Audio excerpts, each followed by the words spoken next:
자, 우리 계속해서 열왕기 하 2장 말씀을 보겠습니다. 오늘은 우리 15절부터 봅시다. 열왕기 하 2장 15절부터 봅니다.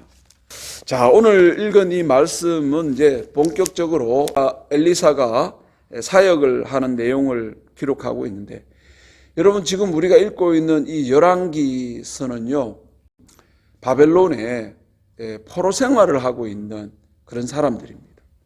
그들에게 하나님의 뜻을 가르쳐주고 그들에게 하나님이 하시려고 하는 계획을 가르쳐줘야 되는데, 오늘 이 엘리사의 사역을 통해서 하나님이 이제 앞으로 어떻게 일하실 건가를 보여주려고 합니다. 첫 번째, 엘리야가 이제 해오리 바람으로 자기 몸이 들려서 하늘로 올라가잖아요.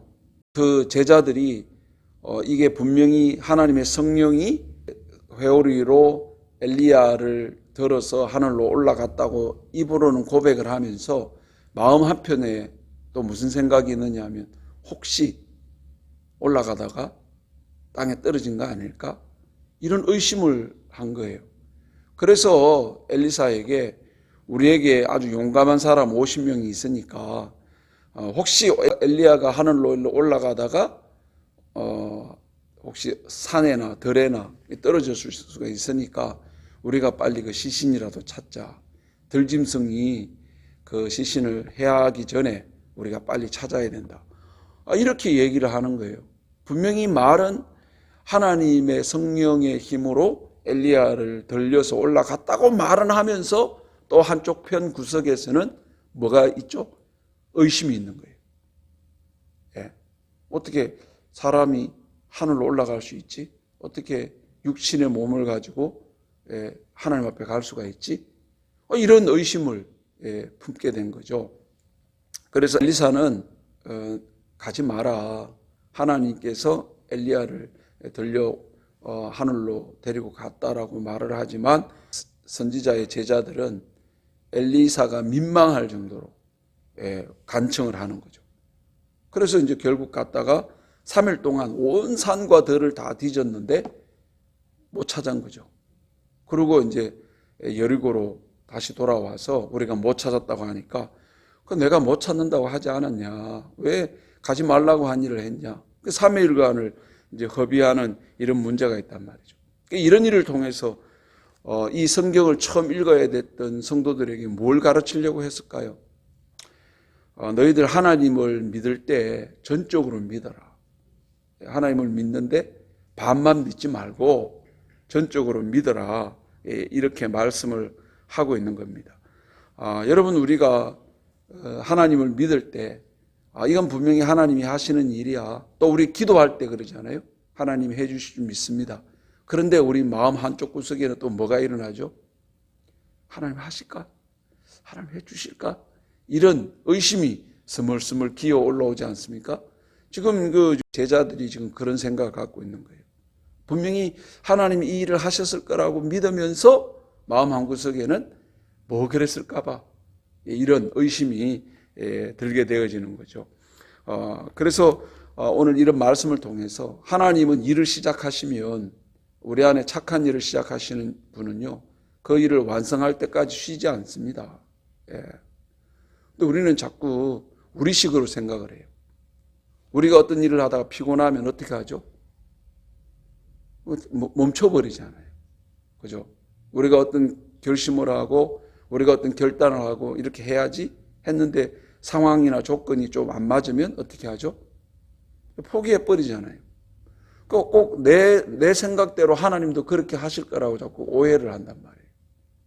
여러분, 하나님은요, 일을 하시다가 멈추는 분이 아닙니다. 여러분, 우리가 예수님을 이렇게 믿은 게 우리가 시작해서 믿었나요? 아니잖아요. 여러분, 이 땅에 있는 그 어떤 사람도 자기가 시작해서 하나님을 만나고 예수님 만난 사람이 없습니다. 하나님이 먼저 시작하신 거예요. 그럼 그 시작하신 분이 우리를 어떻게 해요? 중간에 우리를 포기하지 않습니다.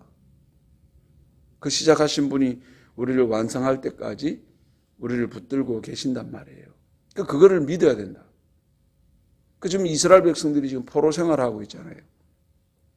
이들이 분명히 선지자들이 예언하기는 너희들 70년 동안 포로 생활하면 다시 고국으로 돌아오게 될 거라고 말씀을 주셨거든요. 이게 의심스러운 거죠. 예, 하나님 정말 그렇게 하실까? 하나님 진짜 그렇게 하실 수 있을까? 예, 이런 말씀을 통해서 하나님은 말씀하신 것을 변개하시는 분이 아니고, 예, 하나님은 또 중간에 힘들다고 이거 그만두시는 그런 분이 아니다. 하나님은 약속을 끝까지 지키시고 신실하신 분이다. 그래서 여러분, 우리 성경 읽다가 하나님이 우리를 향한 축복이라든가 또 하나님이 우리를 가지고 있는 약속들, 여러분 이런 것들은 다 이스라엘뿐만 아니고 우리들에게도 한 약속이에요. 그런 말씀 붙들고 우리가 기도해야 된다. 어제 신방 전화를 하는데요, 이제 성도님의 딸이 너무 한 2년간 너무 어머니의 마음을 아프게 한 일이 있었어요. 그 직장 문제도 어렵고, 그러니까 사는 게, 이 딸도 사는 게 너무 고달프니까 이게 인생이냐 할 정도로 너무 힘든 시간을 보냈는데, 그걸 바라보고 있는 어머니의 마음은 어떻겠습니까? 그 마음이 찢어지지 않겠습니까? 하나님께 맡기면서 하나님 붙잡아 주세요, 하나님 힘 주세요, 이렇게 기도했는데 마음 한구석에는 저 딸이 진짜 변화될까? 저 딸이 진짜 바로 설 수 있을까? 취직이나 할 수 있을까? 막 이런 의심도 들었다는 거예요. 그렇지만 끝까지 하나님께 맡기고, 드디어 한 2년이 지났는데 이게 하나님이 회복감을 주시고 또 직장도 좋은데 취직이 돼가지고 지금은 이 딸이 이게 인생이구나, 이렇게 사는 거구나. 그전에는 하나님 말도 꺼내지 마라 그랬는데 지금은 너 하나님의 은혜다, 너가 지금 그렇게 살아가는 것은 하나님의 도우십니다, 이런 얘기를 해주면요, 그냥 그걸 듣고 있고, 너도 기도하라고 그런 이제 얘기를 어제 듣고 너무 감사했거든요. 여러분, 우리의 삶이 그렇습니다. 우리가 어떤 문제로 인해 기도하잖아요. 그럼 분명히 하나님이 들어주실 거를 믿기는 하는데 마음 한구석에 또 뭐죠? 의심하는 마음이 드는 거예요. 그래서 우리가 마음을 어디다 둬야 될까요? 사단은 요 틈을 노리는 거예요. 노려가지고 우리의 의심을 자꾸 정폭시켜가지고 하나님을 못 믿도록 그렇게 하는데, 우리 이런 말씀을 통해서 우리 마음을 다시 다잡아 먹는 거죠. 아니야, 하나님은 이루실 분이야. 하나님은 우리의 삶을 끝까지 책임지시는 분이야. 우리 이렇게 믿음으로 결단하고 나아가야 되겠죠. 그래서 오늘 우리 하나님을 믿고 안심하라 하는 그런 교훈을 우리가 받을 수가 있습니다. 그래서 여호와를 앙망하라 그러죠. 앙망이 뭘까요? 바라고 소망하라는 거예요. 그게 앙망입니다. 소년이라도 지치고 장정이라도 넘어지지만 여호와를 앙망하는 자는 새 힘을 얻는다. 여러분, 우리 삶에 지치고 힘든 일들이 얼마나 많습니까? 그죠? 우리 매일매일마다 하나님을 소망하고 바라지 않으면 우리 정말 살아가기 힘든 시간 아닙니까? 그죠? 그래서 우리 또 마음을 다 잡고 우리 매일매일마다 말씀으로 나를 추스리고 하나님을 앙망할 수 있어야 된다. 두 번째 사건은 어떤 사건이냐 봤더니, 엘리사가 여리고에 머물고 있는데, 근데 그 여리고에 물이 좋지를 않아 가지고 곡식이 안 되는 거예요. 19절 한번 보세요. 그 성읍 사람들이 엘리사에게 말하되 우리 주인께서 보시는 바와 같이 이 성읍의 위치는 좋은데, 그러니까 다른 거 다 좋다는 거예요. 이 성은 너무 좋은데 뭐가 안 좋다고요? 물만 나쁘다. 물이 나빠가지고 토산이 익지 못하고 떨어진다, 이렇게 얘기를 한 거예요. 히브리어 성경은 뭐라고 이걸 번역하느냐 하면, 물이 나쁨으로 토산이 익지 못하고 떨어진다, 이거를 물이 나빠서 아이를 낳지 못한다, 이 물 때문에 유산이 일어난다, 이렇게 이제 그 성경이 기록하고 있습니다. 이런 걸 보면 뭔가 이 여리고 샘에 있는 이 물에 뭔가 문제가 있는 거예요. 이 샘 근원에 뭔가 문제가 있다라는 걸 말하고 있는 거죠.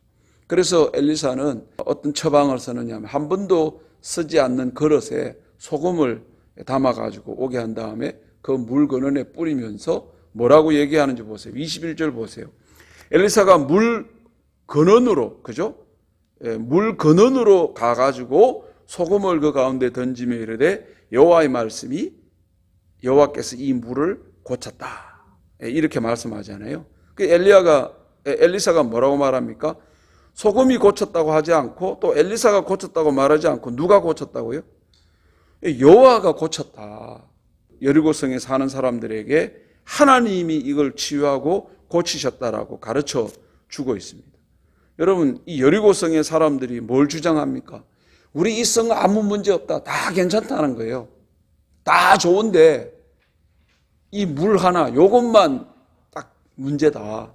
이제 이렇게 얘기하는데 엘리사는 이 성의 문제가 뭔가를 본 거죠. 물 근원을 찾아갔다 그러잖아요. 근원. 그러니까 이 근원은 뿌리가 되는 거잖아요. 그거를 고치고 치유했다 이런 말이 된단 말이에요. 그래서 이 말씀을 통해서 우리가 어떻게 이 말씀을 이해해야 되느냐 하면 하나님께서 고쳐도 뭐를 고친다고요? 물 근원을 고치잖아요. 그죠? 마찬가지입니다. 하나님은 우리 환경이나 우리의 조건을 어떻게 변경시켜 주는 게 아니라 뭘 고치기를 원할까요? 우리 근원을 고치기를 원합니다. 근데 우리 자꾸 껍데기를 자꾸 고치려고 그래요. 자꾸 뭐 속은 썩어가는데 그냥 껍데기만 이렇게 치장하면 그 괜찮아집니까? 속이 문제잖아요. 속이. 그죠?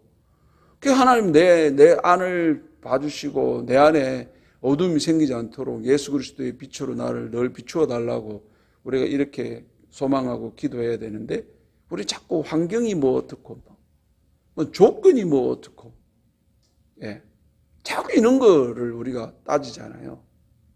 그죠? 그 여러분 우리가 고쳐지면 됩니다. 우리의 생각이 바뀌고 우리의 근원이 고쳐지고 치유되어지면 우리의 삶의 열매가 이제 드디어 생기기 시작하는 거죠. 그 이스라엘 백성들이 그런 거예요. 하나님께 자꾸 그걸 따지는 거예요.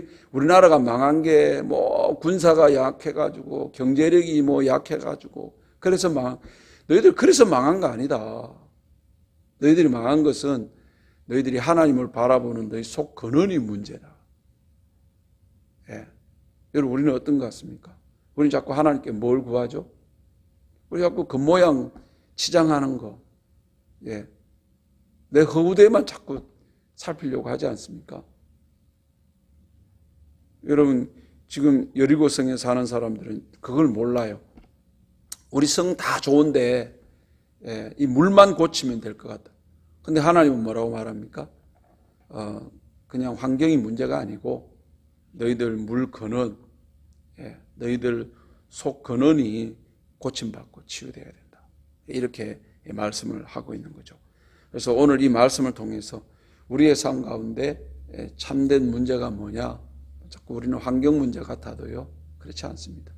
우리 속 안에, 우리 안에 그 세상에 있는 어떤 그 어두움으로 가득 차 있는 거기에 예수 그리스도의 보혈의 능력으로 우리를 깨끗게 치유하시고 새롭게 하시고 회복시켜 주시는 게 필요하다 하는 것을 오늘 또 말씀을 주시고 마지막으로 그 엘리사가 이제 베델로 이렇게 올라가는데 근데 이 동네 애들이 나와가지고 엘리사 보고 이 대머리야 니도 올라가라 대머리야 니도 올라가라 이런 그 조롱을 하는 거예요. 23절 보세요. 엘리사가 거기서 이제 여리고를 떠나가지고 베델로 올라가는데 그가 길에서 올라갈 때에 작은 애들이 성읍에서 나와가지고 엘리사를 조롱하면서 대머리야 올라가라 대머리야 올라가라 이렇게 얘기를 한단 말이에요. 그게 어디로 올라가라 했을까요? 이 엘리사가 이 말을 듣고 기분이 나빠가지고 이들을 저주해가지고 뭐 암콤이 나와서 이 아이들을 42명이나 죽였다. 우리 이렇게 이해를 하면 안 된다고요. 엘리사가 속이 좁아가지고 애들이 그 욕하는 거 그걸 못 견뎌가지고 저주를 해가지고 애들이 다 찢겨 죽는 이렇게 속 좁은 걸 얘기하려고 했을까요? 그게 아니라는 거예요. 그게 아니고 이 엘리사 보고 올라가라 했던 걸 뭘 조롱한 얘기일까요? 누가 올라갔죠? 엘리야가 어디로? 하늘로 올라갔잖아요. 들림 받아가지고. 근데 이거를 그 베델 사람들이 이거를 조롱거리로, 웃음거리로 여긴 거예요. 엘리야가 하늘로 이렇게 들려 올라가니까 엘리사 보고도 너도 가지 왜 여기 있냐? 너도 가지 왜 여기 있냐? 그러면서 올라가라, 대머리에 올라가라. 니도 하늘로 올라가라. 니도 하늘로 올라가라. 이렇게 조롱을 한 겁니다. 이건 엘리사를 조롱한 걸까요? 엘리야를 하늘로 데려가신 하나님을 조롱한 걸까요? 하나님을 조롱한 거예요. 하나님이 하시는 일을 아주 농담거리나 하나님이 하신 일을 웃음거리로, 하나님이 하시는 일들을 이 베델에 사는 어른들이 이걸 뭐로 여긴 거죠? 술안주거리, 그냥 막 농담거리, 서로 막 이렇게 까시바하는 거리로 서로 삼고 있다는 거. 이거를 이제 애들이 들은 거죠. 그죠? 그러니까 베델에 사는 어른들이 하나님을 막 조롱하고 우습게 여기고 하나님이 하신 그 일들을 막 이렇게 폄하하고 하니까 그 얘기가 막 어른들 사이에 도니까 그걸 듣고 있던 애들도 이런 얘기를 한 거죠. 그러면서 이제 엘리사가 지나가니까 이 대머리야 니도 올라가지 왜 여기 있냐? 대머리야 니도 올라가지 왜 여기 있냐? 이렇게 조롱을 하게 된 거죠. 그러니까 엘리야가 분이 난 것이 엘리사가 화가 난 것이 자기 개인을 막 욕했기 때문에 화가 난 게 아니라 누구를요? 엘리야를 하늘로 들려 올라가게 한 그 하나님의 일하심을 이 베델에 있는 사람들이 그리고 어린아이들이 이거를 조롱하고 우습게 여기는 이런 일들을 견디지를 못한 거죠. 그래서 이들을 이제 저주했는데 암콤이 나와서 이 아이들을 찢어서 죽였다 하는 내용이 기록이 되어 있습니다. 이걸 이제 뭘 얘기할까요? 우리 사무엘상 2장 30절에 이런 말씀이 있습니다. 나를 존중히 여기는 자를 내가 존중히 여기고 나를 멸시하는 자를 내가 경멸하리라. 여러분 이 말씀을 통해서 우리가 하나님을 향해 어떤 마음을 갖고 있는가, 여러분 이걸 우리가 잘 생각하셔야 돼요. 여러분 오늘 이 본문에서 전해주고자 하는 이 메시지가 하나님을 말씀을 욕되게 하고 하나님의 말씀을 우습게 여기게 되면 반드시 그에 대한 보응을 받게 되니까 정말 조심을 해라 하는 그런 경고의 메시지가 되는 것을 봅니다. 오늘 이 한날 우리 살아갈 때에 여러분 우리 하나님을 경외하고, 하나님을 경외한다는 것은요 하나님을 두려워한다는 거예요. 여러분 하나님의 하시는 일들을 농담거리나 우습게 여기지 마시고 하나님이 그 하시는 일들, 하나님 내가 잘못됐습니다. 하나님 당신은 항상 옳습니다. 내 삶에 일어나는 이 모든 일들은 다 하나님이 옳으십니다. 우리 그렇게 인정을 하고 하나님의 일하심에 우리가 동의하고 감사하면서 오늘 이 한날도 그 하나님의 선하심과 인자하심과 그 공의로우심으로 우리를 인도해 가실 것임을 믿고 또 이 하루도 믿음으로 승리하며 살아가는 저와 여러분 되기를 간절히 축원합니다.